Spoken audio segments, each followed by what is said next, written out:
ወአሽሩሁነ ቢልማዕሩፍ አዳበን አማ ነው የሚጠቅስልን ይሄ ማለት ነው። ስለዚህ ሴቶችን በሆነ ባልሆነ ምክንያት መጨቆን፣ ማፈን፣ ስም ማጥፋት፣ የገንዘብ መቀማት የሚለውን ተውትና ካሁን በኋላ አዲስ ምዕራፍ ክፈቱ አለ አላህ።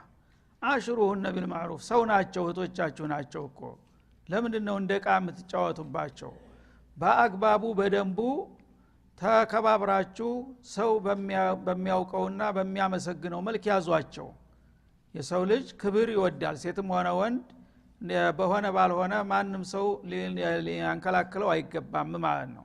ስለዚህ ሚስቶቻችሁን በትዳሩን የምትፈልጉ ከሆናችሁ ባለ ትዳር ተከባብሮ ተመካክሮ ነውና መኖር ያለበት፣ በደንቡና በስርዓቱ ተከማምራችሁ መያዝ ትችላላችሁ ይላል ማለት ነው። ይሄን ከቻላችሁ ጥሩ ነው። ካልሆነ ግን በስርዓቱ ደግሞ ማሰናበት እንጂ በየጊዜው ያለ ስሟ ስም እየሰጠህ አሳር መከራ ልታበላት አይገባም ማለት ነው። ፈኢን ከሪቱሙሁን እና አንዳንድ ጊዜ ፍቅር ይሟጠጣል። ልትጠሏቸው ትችላላችሁ ሚስቶቻችሁን። ከጠላችኋቸውም ስለጠላኋት ዝም ብዬ የሆነ ያልሆነ ስም ሰጥቼ ላባራት ማለት የለብህም። ደባ አትፈጽም።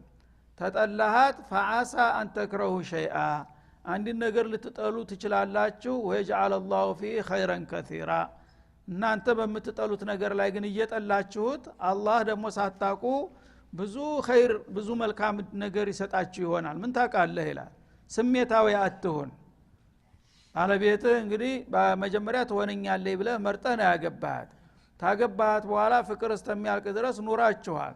ከዛ በኋላ ፍቅር እየቀዘቀዘ ሲሄድ ያ ምንም ነገር እዚህ ግባ የማይባል ወንጀል ሳትሰራ አንተ ግን አቃቀር ታበዛለህ ማለት ነው። ልትለቃት ስለፈለክ ያልሰራችውን ነገር ሁሉ ትለጥፍባታለህ። እንዲሁና እንዲህ አድርጋ ለጎረቤት ለዘመድ እንትኑን ሸካዋ ታበዛለህ ማለት ነው። እንግዲህ ዝናብ ሲመጣ ይነፋፍሳል፣ ወዳይ ሲከዳ ያረካክሳል ይባላል አይደለም። ልትከዳ ስትፈልግ ያለ ምክንያት ምን አጥፍታ ነው እንዳትባል ምክንያት ለማግኘት ብቻ ያልሆነውን ነገር ሁሉ ታመጣለህ። አላህን ፍራ ያ አኺ። ታልፈለክ በስርዓቱ አሰናብታት። ለምንድነው ስሟን የምታጠፋት? ስሟን ባጠፋት ቁጥር ደግሞ ወደፊት ፈላጊ እንዳታገኝ ታደርጋታለህ እኮ። እሷ እኮ እንደዚህ ኩና ነው አሉ፣ እንደዚህ ተደርጋ እንደሃርጋ ነው አሉ የተፈታችው እያለ ሰው የሰማውን ያናፍሳል። የዛ ጊዜ አንተም አባራሃት ደግሞ ሌላ ምድል ማሳጣት የለብህም ማለት ነው። አትሆንህም ሲሆን ሶብር አድርግ። የምትጠላው ነገር ሁሉ ማባረሩ መፍትሄ አይደለም። እየጠላህም ግደለም ብለህ ታግሰህ ያዛት ግደለም። ካልሆነም ደግሞ በስርዓቱ አሰናብት እንጂ ያለ ስሟ ስም መስጠትና የሆነ ነገር ጉዲፍ መነስነስ አይገባህም ይላል አላህ Subhanahu Wa Ta'ala። ሐዲሱም ከዚህ በመነሳት ነብዩ አለይሂ ሰላቱ ወሰለም ላ የፍረክ ሙእሚኑ ሙእሚነተን አሉ። አንድ ሙእሚን የሆነ ሰው ሙእሚን የሆነችውን ባለቤቱን አይጥላት በሆነ ባልሆነ ምክንያት። ለምንድነው የምትጠሏቸው በሆነ ባልሆነ አሉ እና فإنه إن كره منها خلقا رضي منها آخر አሉ። ሰው ሲባል ሙሉ አይደለም፣ ዝጉርጉር ነው። ደካማ ጎን አለው፣ ጠንካራ ጎን አለው። ስለዚህ ሚስትህ በመሰረቱ መጥፎ ሰው አትሆንም። መጨመቶ መጥፎ የሚሆን ሰው የለም። ስለዚህ አንድ ጸባዋ መጥፎ ከሆነ በዛ በደካማ ጎኗ ልትጠላት ትችላለህ። በሌላ በኩልስ ደግሞ ጠንካራ ጎን የላትም የሚያስመሰግን፣ ያንንም አትርሳ። ጥፋቷን ድክመቷን ብቻ አይደለም ማየት ያለብህ። በዚህ በኩል እቺ ሴትዮ አልተመቸችኝም፣ መልኳ ደካማ ከሆነ ጸባዋ ሸጋ ነው አይደለም እንዴ? ስለዚህ ጸባይ ነው የሚበልጠው። መልክ ነገ ይደበዝዛል፣ ይቆማተራል፣ ማፋ አይደለም። ምናልባት ደግሞ ገንዘብ የሌላት ከሆነች ሞያ ያላት ልትሆን ትችላለች ማለት ነው። ዱንያ የሌላት ከሆነች ዲን ያላት ልትሆን ትችላለች ማለት ነው። ሁሉን ነገር አታጣመችም። ስለዚህ አንዱን ባንዱ ያካካስክ ነው የምትሄደው። ሌላም ብታመጣት እኮ እንደዛው ነው። ሙሉ ሴት ይገኛል? ሙሉ ሰው እኮ የለም። ምናልባት የበለጠ ጎደለው ሊመጣ ይችላል ማለት ነው። እና አንዳንዶቹ ያው ተሻለን ሰድጄ ትብስና መጣሁ ይላሉ። የተሻለ ለማግኘት ለሁሉም የሚመኘው ግን የተመኘው ሁሉ አይሆንም። የባሰበት ያጋጥማል ማለት ነው። ምን ነው እሷን ባለክ ኑር እሷ ግብታለች አሁን አትገኝም። እንደዚህም እንደሚኖር ሂሳብ ማድረግ አለብህ ማለት ነው። ስለዚህ የምትጠሏቸው ከሆነ ጠላኋት ብለህ በወፈፍቴነት ብለህ ተነስተህ አታሰናብት። ሂሳብ አድርግ። ጠላኋት ለምንድን ነው የጠላኋት ብለህ ራስህን ጠይቅ፣ ረጋ ብለህ ማለት ነው። የተወሰነ ጥፋት አላት ጥፋት ካላት ግን ይሄን የሚሸፍን ሌላ አስጠንካራ ጎን የላትም ጥሩ ልጅ የምትወልድ ትሆን ትችላለች የልጅ ማስተዳደግ ችሎታ ያላት ትሆን ትችላለች አንተን የምታከብር ትሆን ትችላለች ዘመዶችን የምትወድ ትሆን ትችላለች አንዲት ብቻ ጥፋት ስላየህባት ያችን ያቅጨለጨልክ ዝም ብለህ እንትን ማለት አይገባህም በሌላው በጠንካራ ጎኗ ያካካስክ ሶብር ማድረግ እና አሳ እንተክረሁ ሸይአን ወይجعل الله فيه خيرا كثيرا ሱብሃንአላህ ኸይር አንድ ብቻ አይደለም እኮ ብዙ ኸይር ያደርጋል የምትጠሉት ነገር ላይ አንተ ጠልተሃታል ምክንያት ትፈልግላታለህ ብቻ ለመፈሶል ማለት ነው ልትፈንሻት ዙሪያ ትዞራለህ አላህ ግን በዚህ ሴት ላይ ብዙ ኸይር አስቀምጧል እሷን ታባረርካት አንተ እንዳሰብከው ያ ሁሉ ኸይር ቀረብህ ማለት ነው የምትከስረው አንተ ነህ እሷ ተበድላለች ምናልባት አላህ የተሻለ ይሰጣታል ያውዷታል አንተ ግን ግፈኛ ስለምትሆን በእሷ ልታገኘው የሚገባውንም ኸይር ታጣለህ ሌላ መተኪያ ልታጣ ትችላለህ ማለት ነው ስለዚህ ይሄንን አውቃችሁ ትዳርን እንደቀላል አይደለም ዝም ብላችሁ እንደቃ ቁጭ ብድግ አታድርጉ ሰዎች ናቸው በስብዕናቸው አክብራችሁ ተከባብራችሁ ኑሩ ሻከር ያለ ነገርም ታጋጠማችሁ ያን ነገር በትግስት ማለፍና ኸይራቸውን መጠቀም መቻል አለባችሁ እንጂ ሁሉ ጊዜ በወፈፍቴነት አንድ ነገር ተናገርሽ አንድ ነገር እንዲያደረግ ነው ውጪ የሚለው አካሃድ ተቀባይነት የለውም ይላል ይሄን ሁሉ የሚመክርና የሚያስተምር ጌታ ነው ለኛ ትዳር ለኛ ህልውና ለኛ ደህንነት ምን ያህል የሚያስብ ጌታ መሆኑን ነው የሚያሳይህ ማለት ነው የማን ነው ህገ መንግስት በቤተሰብ ውስጥ ገብቶ ይሄን ሁሉ መሻኪል እንደዚህ መፍትሄ የሚሰጥህ የማን ነው በአለም ላይ የለም እንደዚህ አይነት መመሪያ አለ አበደን ይሄንን ስለሚያውቁ ከዚህ እንድንነጠል ነው የነሱ ባሪያዎች እንድንሆን ነው የሚጥሩት ማለት ነው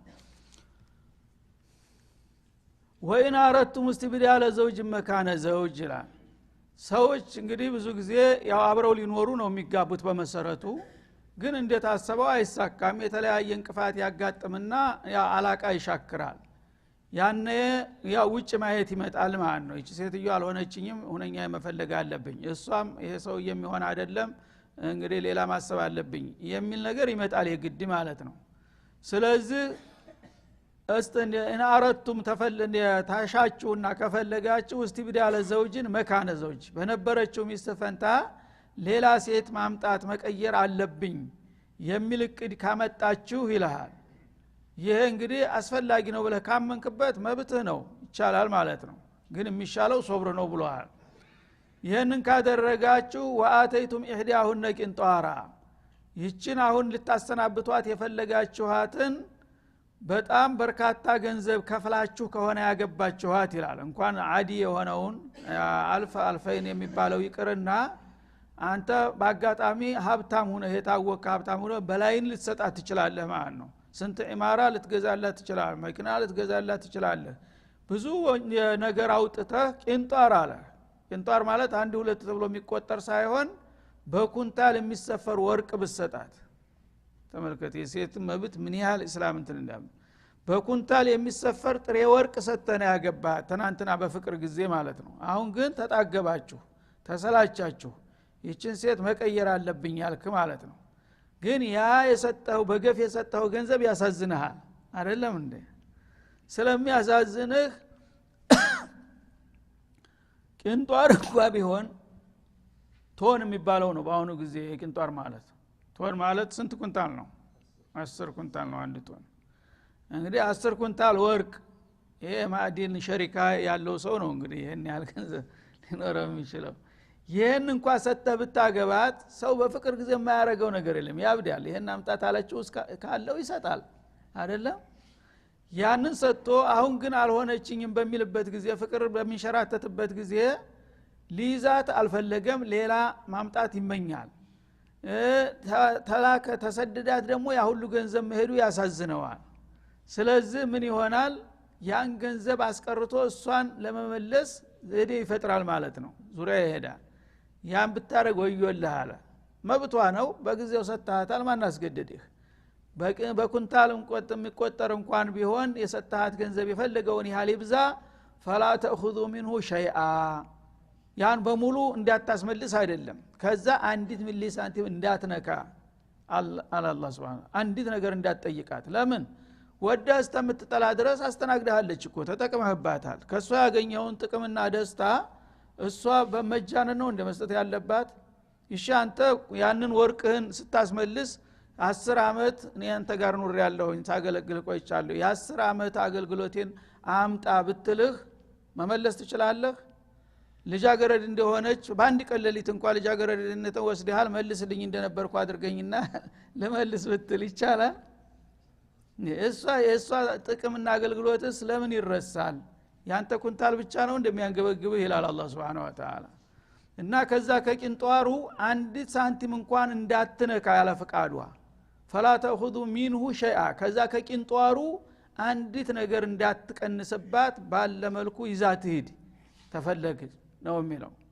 አታخذونه بهتانا ይላል ስለዚህ እናንተ እኔ እንኳን ባልከለክላችሁ ይሄን ነገር አውቃላ እንደመሆናችሁ እናንተ እንደሰው አታስቡም እንዴ በቡህታን ሰው በሚሰማ ጊዜ በሚያሳፍርና በሚሰቀጥጥ መልኩ ተናንተና በፍቅር ጊዜ ይሄን ያህል ሰጥቼሻለሁ ይሄን ያህል አግጬሻለሁኝ አሁን ግን ተጣልተናልና መልስልኝ ስትል አታፍርም እንዴ የሚሰማ ሰው ሁሉ ምን ይለኛል አትልም እንዴ ይላል አላህ Subhanahu Wa Ta'ala ቡህታን ማለት ተሰው ልጅ ተጨዋ የማይጠበቅ አሳፋሪ ነገር በሚናገር ጊዜ አንድ ሰው ቡህታን ይባላል ይሰቀጥጠዋል ሰው ሲሰማ እንዴት ሰው እንዲህ ይላል የሚባል ነገር ይሄ እኮ ከዛ አንዱ ነው ማለት ነው ተናንተና በፍቅር በደስታ በዘመድ በወዳጅ መካከል እሷ አላገኝ እንጂ የፈለገውን እሰጣለሁ ብሎ ሰጥተሃል በፍቃድህ አሁን ግን ያንን ነገር መልሽ ስትላት በጣም ለሚሰማና ለሚያየው ሁሉ እኮ የሚሰቀጥጥ አሳፋሪ ብልግና ነው ይሄን ማድረግ ትችል አለባችሁ እንዴ ይላል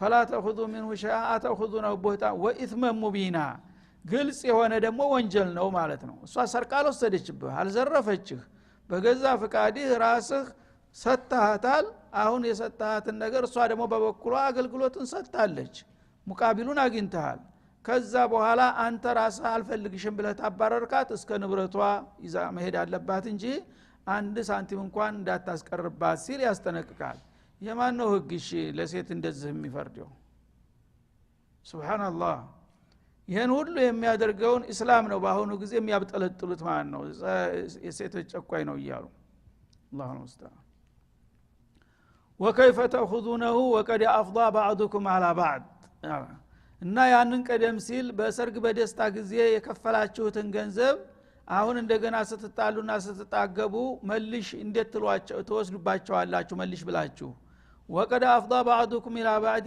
ከፊሉ ወደ ከፊሉ በፍቅር ስሜት ተቀራርቦ ጉዳዩን ፈጽሞ ይያለ ይላል አንተ ተሷ የፈለከውን ነገር እኮ አድርገሃል ከለከለችህ እንዴ ይላል አላህ Subhanahu Wa Ta'ala እሷ የሰጠችውን አገልግሎት ሰጣለች በዛ ሙቃቢል ደግሞ አንተ የሰጣሃትን ተቀብላለች አሁን መልሽ የሚል ነገር ከመጣ አንተም ከሷ ያገኘኸውን ጥቅም መልስ እኮ የሚለው ጥያቄ ነው አብሮ የሚመጣው ያን ደግሞ አትችልም እስካልቻልክ ድረስ ግብይቱ አልቋል ማለት ነው አንተም የሰጠውን ሰጣል እሷም የሰጠችውን ሰጣል ደህናዋል መለያየት ነው እንጂ አሁን ቀሪ ሂሳብ እኮ የለህም ይላል አላህ Subhanahu Wa Ta'ala واخذنا منكم ميثاقا غليظا ከናንተ ደግሞ ከወንዶች እነዚህ ሴቶች ጠንካራ የሆነ ቃል ኪዳን ይዘዋል አላህ Subhanahu Wa Ta'ala ሴቶችን ስታገቡ መህር ከፍላችሁ በአግባቡ በተሰብ አስፈቅዳችሁ አግቧቸው ብሎ ያንን ተስማምቻለሁ ብለ ተቀበለሃል የአላህን ቃል ኪዳን መሰረት አድርጋችሁ ነው የተገናኛችሁት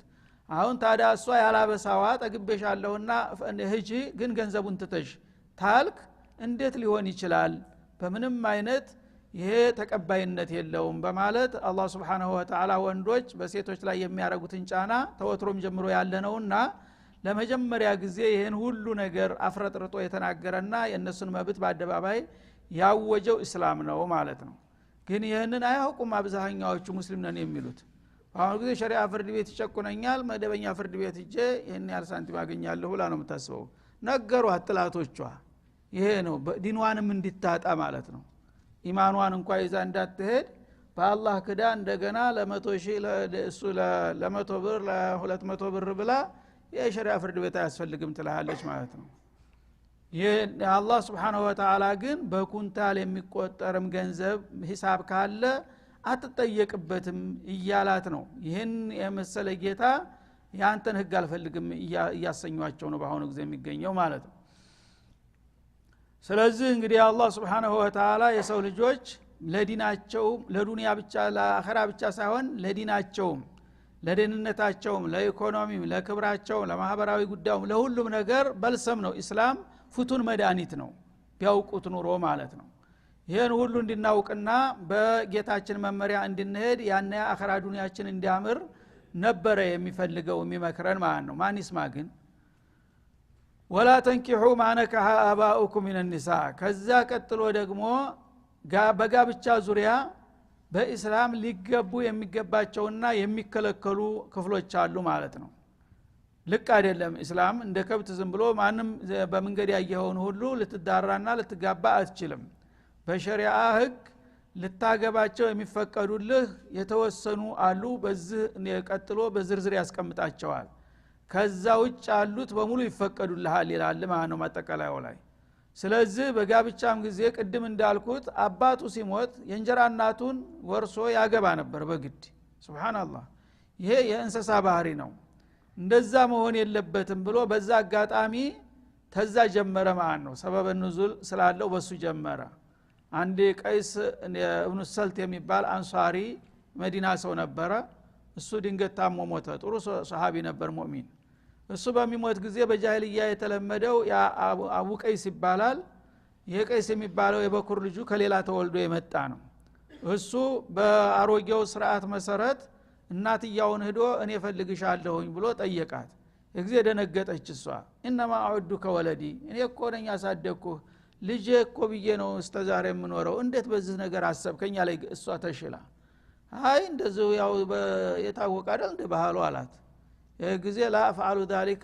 الا ان استأمر رسول الله አለች እኔ አላህ መልእክተኛን ጠይቄ ነገር የሚሳካ ከሆነ እሺ ካልሆነ ግን የእሳቸውን ሰላም ማከር አላደርገውም ማለችና ወዳው ተነስታ ነብዩ ጋር መጣች እና ይሄው የአቡ ቀይስ ልጅ እኔ ራሴ አሳድጌ ልጄ ነው ስል ዛሬ እጮኛ ሆኖ መጣልኝ ምን ይሻላል ብላ ጠየቀቻቸው ጊዜ ሰይحكم الله አሉ ነገሩ ዘገነናቸው ረሱል አለይሂ ሰላም ይሄ ከኔ ካቅሜ በላይ ነው ጌታ የሚለውን ነገር ይላል እንጠብቅ ያሏት ወዳው ይሄ አያት መጣ ወላ ተንኪሑ ማነከሃ አባኡኩም ሚን النساء እና ከሴቶች አባቶቻችሁ አግብተዋቸው የሚያቁን ሴቶች እንዳታገቡ ይሄ የአባትን ክብር መርገጥ ነው ማለት ነው የአባትህ ሚስት እናትህ ማለት ናት አልወለደችህም እንጂ ስለዚህ አባትህን እንደመቀማት ይቆጠራል አባት በህይወትም እያለም ክብሩ መጠበቅ አለበት ስለዚህ እሱ ሞተልኝ ብለህ የአባትህን ሚስት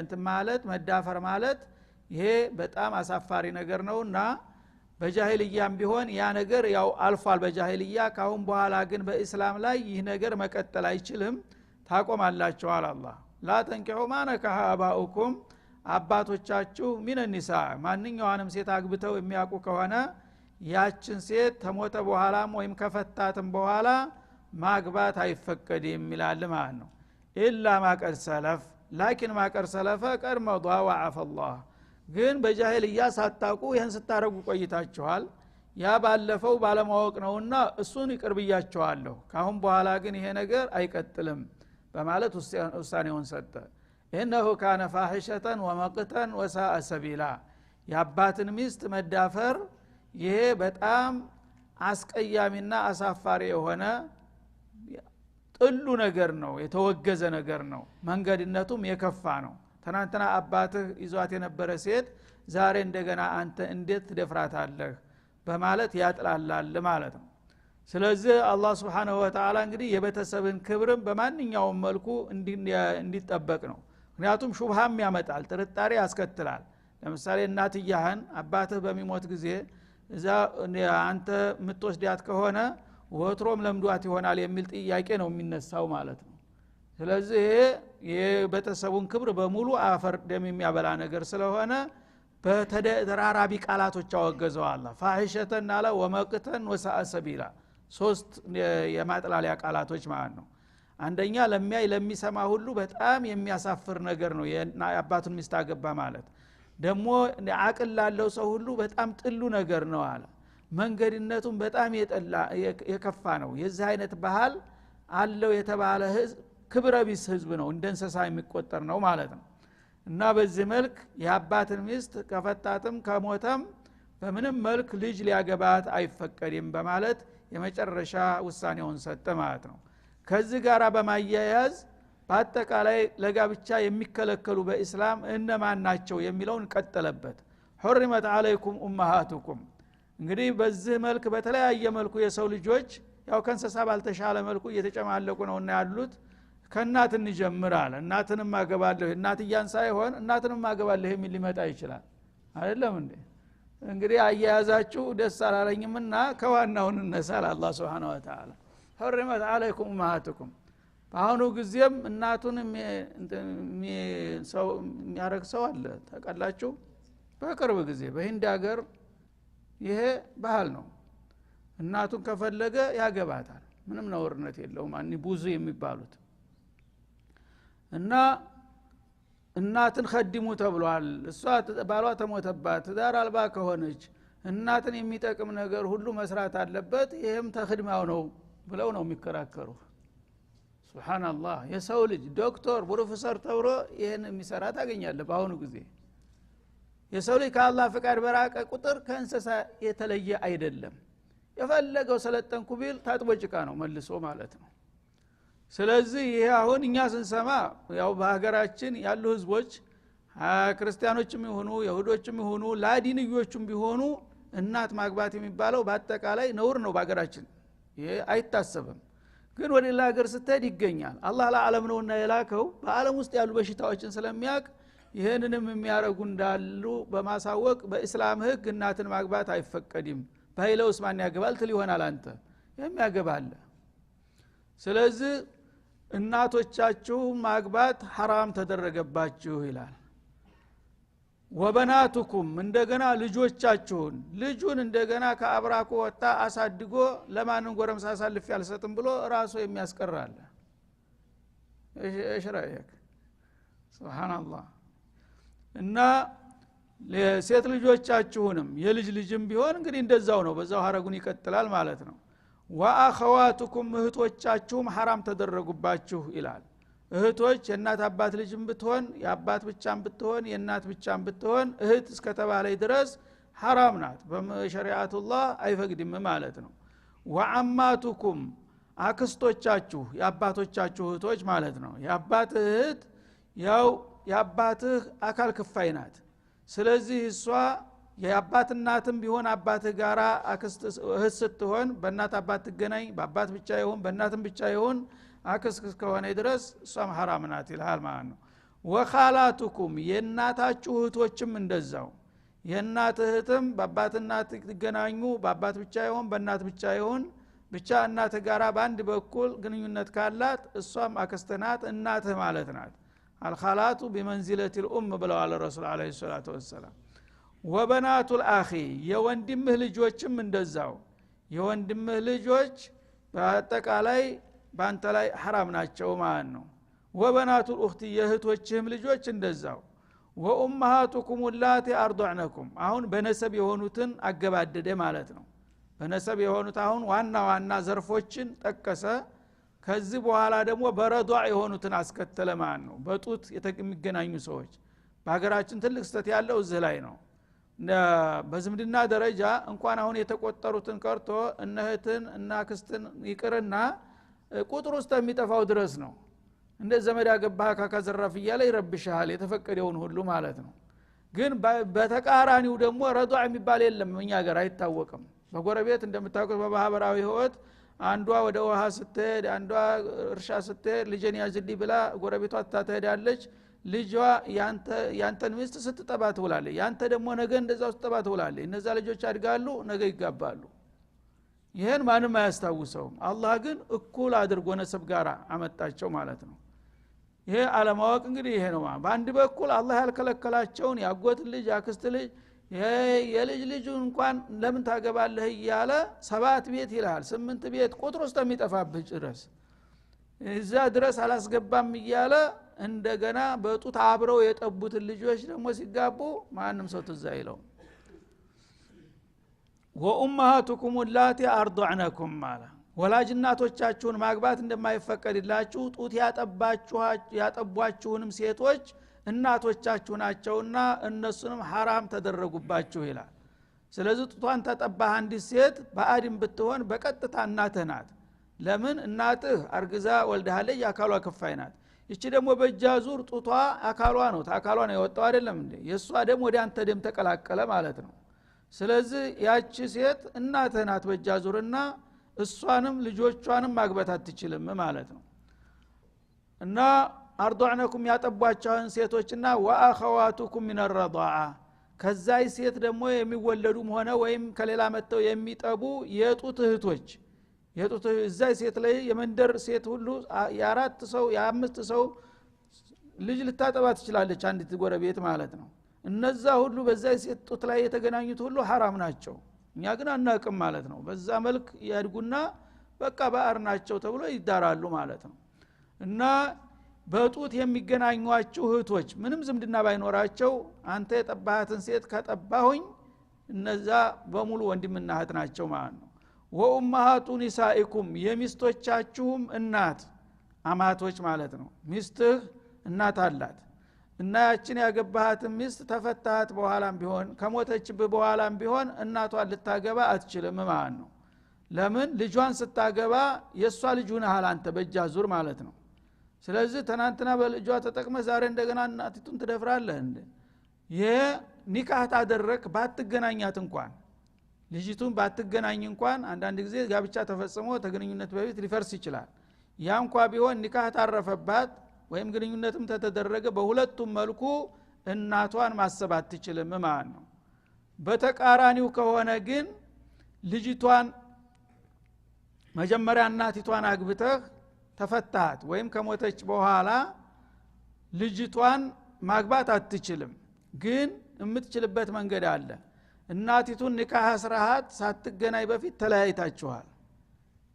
ከዛ ልጅቷን በሌላ ጊዜ ልታገባት ትችላለህ ይፈቀድልሃል ማለት ነው ለምን አቅድ ተደረገ ውለታ ተዋዋላችሁ እንጂ ግንኙነት አካላችሁ አልተገናኘም እስካልተገናኛችሁ ድረስ የእናቷን አግብተሃት ኒካህ አስራሃት የነበረችው ሴትዮ ሳትገናኛት ከሆነ የተለያችሁት ልጇን በሌላ ጊዜ ታገባለህ ይፈቀድልሃል ማለት ነው በተቃራኒው ግን ልጅቷን ታገባሃት እናትህ ሆናለች አቺ ሴትዮ ብትገናኝም ባትገናኝም ወደ እናቲቱ መሄድ አይፈቀድልህም ማለት ነው እሺ ወቅቱ አለቀ እየተባልን ነው እንግዲህ እዚሁ ለመቆም ተገደናል የተረፈውን ኢንሻአላህ በሚቀጥለው እንመለስበታለን هذا وصلى الله وسلم على النبي وعلى اله وصحبه